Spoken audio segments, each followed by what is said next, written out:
Professeur Grosjean, vous venez de publier le manuel du bipolaire avec les docteurs Martin Desailles et Nader Pérou. Ouais. Ma première question sera très simple.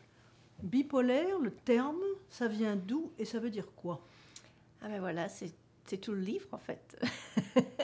Bipolaire, c'est assez récent. En général, quand on parlait de certains troubles psychiatriques avec des grands hauts et de grands bas, on entendait plutôt le terme maniaco-dépression. C'est un terme que vous êtes peut-être plus habitué.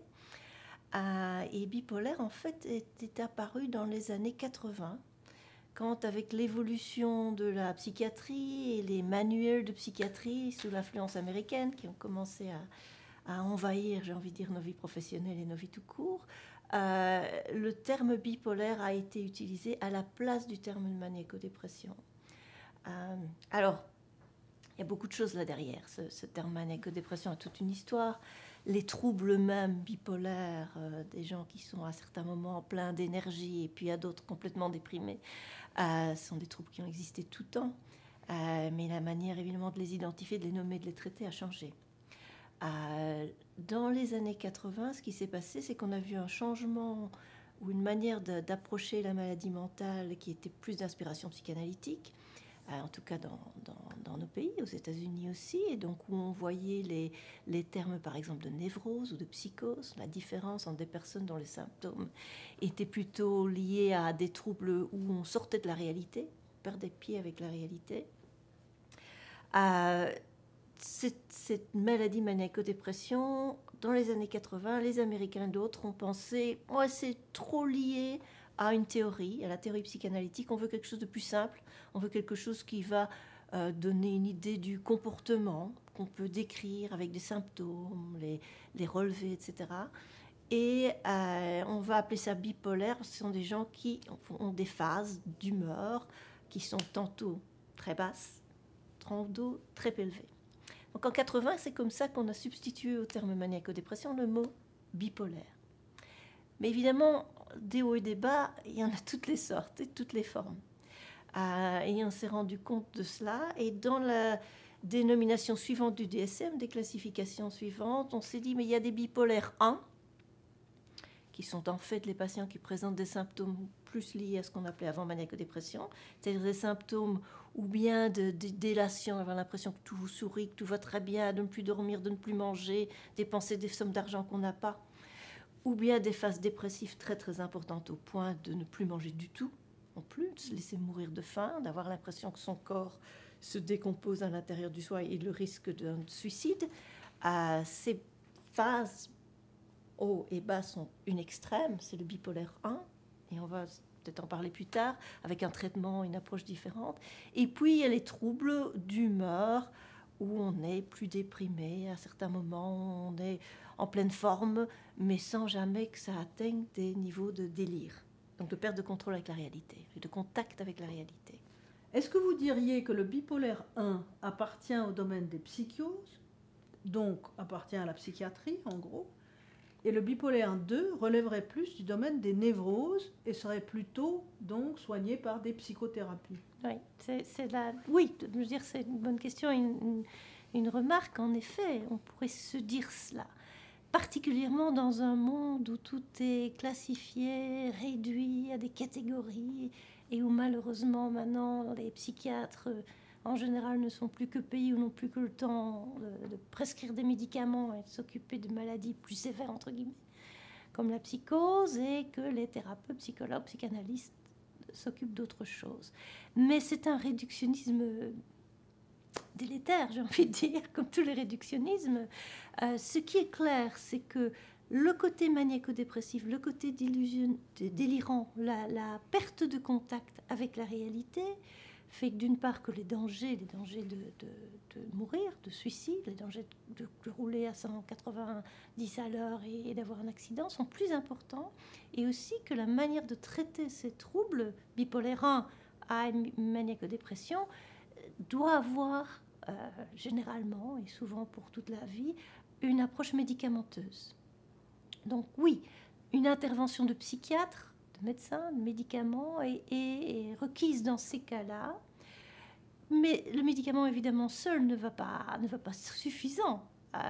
D'abord, il faut trouver le médicament correctement et surtout aider la personne à identifier ce dont elle souffre avec l'aide du patient, avec l'aide de la famille, avec l'aide de thérapeutes parfois, qui a vu le patient aller mieux, aller moins bien, parfois être délirant. Pour moi et pour mes collègues Martin et Nader, le travail de psychiatrie, surtout maintenant, le travail de psychiatre doit s'entendre comme un travail d'équipe. Et l'équipe, elle encompasse le patient, sa famille, les thérapeutes, les infirmiers, les équipes mobiles parfois si on en a besoin. Donc, psychiatre, oui, médicaments pour ce qui est plutôt bipolaire 1, anciennement maniaco-dépressif, mais avec une aide thérapeutique, une aide éducative, de nouveau pour l'entourage, parfois besoin d'hospitalisation. Les troubles bipolaires 2, mon Dieu, c'est un peu un grand fourre-tout. On y trouve beaucoup de personnes, par exemple, qui souffrent de troubles borderline. C'est une des raisons pour laquelle, dans la suite de notre livre sur le borderline, on écrit ce livre sur les bipolaires. Alors, bien sûr, beaucoup de dépressions répondent très bien à de la thérapie uniquement. Il y a des gens qui n'ont pas envie de prendre des médicaments. Il y en a d'autres qui ont envie de prendre des antidépresseurs. Donc, c'est possible aussi qu'on ait une aide médicamenteuse, mais ce n'est pas aussi nécessaire et aussi vital. Et sans médicaments, la personne ne va pas nécessairement rechuter dans un état maniaque ou un état mélancolique.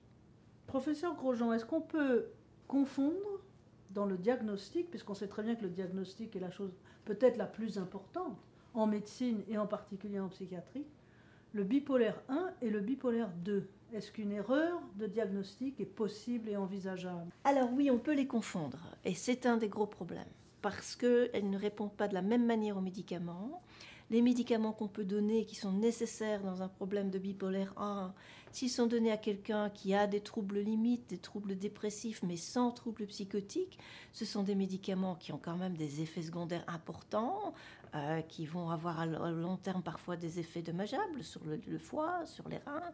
Donc, autant si c'est une question de vie de mort et de traiter le bipolaire 1, bien sûr, mais si on a affaire à une dépression, à quelque chose qui est lié à un trauma, qui peut répondre à la thérapie, l'approche doit être très différente. Maintenant, de nouveau, dans une médecine et une psychiatrie qui évolue à 5 minutes par consultation, sans consultation de l'histoire familiale, où les médecins sont en général, aux États-Unis comme en Europe, payés sur ce qu'ils prescrivent et parfois payés en fonction du diagnostic. J'ai vu bien souvent et bien trop souvent des patients dont on se dit il y a un problème de dépression. Oui, il y a des hauts et des bas, mais il y a des hauts et des bas dans la même journée ou d'un jour à l'autre. Dans le bipolaire 1, ces changements d'humeur, ces humeurs très élevées maniaques ou très déprimées vont être là pendant des mois, des semaines. Donc voilà une manière très simple de faire porter un diagnostic. Si on prend un peu plus que 5 minutes, bien sûr, et si on interroge parfois la famille. Mais donc, ce diagnostic bipolaire 1 qu'on peut voir dans un état maniaque, par exemple, ou autre, on peut avoir cette apparence de diagnostic, et c'est là le problème parfois avec le DSM, où on pose un diagnostic sur la base de comportement. Quelqu'un peut avoir pris de la cocaïne, prendre de la méthamphétamine, être sous des médicaments pour ADD, et tout à coup se trouver dans une phase maniaque. C'est-à-dire ne pas dormir, avoir des moments d'hypersexualité, dépenser de l'argent qu'on n'a pas avoir besoin de manger, des choses comme ça. Suivi après l'arrêt, peut-être après quelques semaines de la cocaïne, par une dépression profonde. Tout ceci est induit par des drogues. Une personnalité préalable, parfois une histoire maniaco-dépressive, on peut avoir vraiment un virage psychotique. Et même après qu'on ait arrêté la drogue, mais pas toujours. Cette patiente ou ce patient sous cocaïne vient aux urgences, n'a plus dormi depuis longtemps, on le voit rapidement, on le renvoie dans une clinique en fonction du médecin qui l'aura vu, du temps qu'il aura pris, de sa formation, de ce qu'il sait faire pour aider le patient. On va dire, voilà, c'est un bipolaire, on commence du lithium ou du valproic acid, et le patient part avec cette étiquette. Et donc, bien sûr, ça, c'est dramatique. Et donc, oui, malheureusement, on peut confondre. Une autre chose, c'est que parfois, il est difficile pour les médecins de remettre en question un diagnostic qui a été posé auparavant. On a peur et on préfère parfois garder un patient sous lithium en se disant si on arrête, il va redécompenser, que de prendre le risque de revoir l'histoire et de se dire peut-être qu'après tout, ce médicament n'est pas nécessaire. Quand vous dites revoir l'histoire, Oui. qu'est-ce que ça veut dire exactement? Eh bien, une des manières pour le clinicien de porter un diagnostic, c'est évidemment non pas d'avoir un instantané de ce qu'on a, évidemment, lors de la rencontre, mais de savoir ce qui s'est passé, quelle est l'histoire de cette personne, quelle est l'histoire de sa famille, de ses ancêtres, quelque part. Tout cela va nourrir notre diagnostic. Est-ce qu'il y a eu des épisodes précédents, de moments sans dormir, de moments de grande créativité, parfois des moments d'errance? Est-ce qu'il y a eu des histoires de dépression plus tôt? Est-ce qu'il y a une prise de drogue? Est-ce qu'il y a une histoire de trauma? Est-ce qu'il y a peut-être une histoire d'adoption? Parce que peut-être un parent n'a pas pu, souffrant de la même maladie, s'occuper de cet enfant. Et ce chaos est dû à quoi? Est-ce qu'il y a eu des morts dans la famille, des suicides? Donc c'est très important d'avoir une connaissance non seulement instantanée du symptôme, mais bien sûr de voir l'histoire. Et de revoir cette histoire en plus avec le patient et la famille, qui parfois va découvrir lors d'un entretien de famille, par exemple, que cet oncle qui était décédé assez jeune, pensait-on d'un accident, un parent va dire, en fait, il y a eu suicide, on n'a pas voulu en parler. Ce sont des éléments qui vont être très importants pour nous dans la manière de poser un diagnostic. Ça va être important parce qu'on a caché au patient une information très importante dans son histoire familiale. Tout à fait. Et est-ce qu'il y a une dimension héréditaire ou génétique Oui. dans la bipolarité? Oui, dans la bipolarité 1, puisque par des études de jumeaux, des études de famille, des études de jumeaux qui ont grandi séparément, on sait que le risque d'avoir un bipolaire 1, comme le risque de schizophrénie d'ailleurs, ou le risque d'autisme, est plus important quand on y a des personnes qui souffrent de ce trouble dans la famille. Donc il y a une charge génétique au départ, comme dans le cancer, et puis il y a ce que l'environnement va faire. Et de là, plein de choses d'ailleurs qu'on ne connaît pas encore, que ce soit de la nourriture, des médicaments, prendre de la drogue, les traumatismes, encore une fois.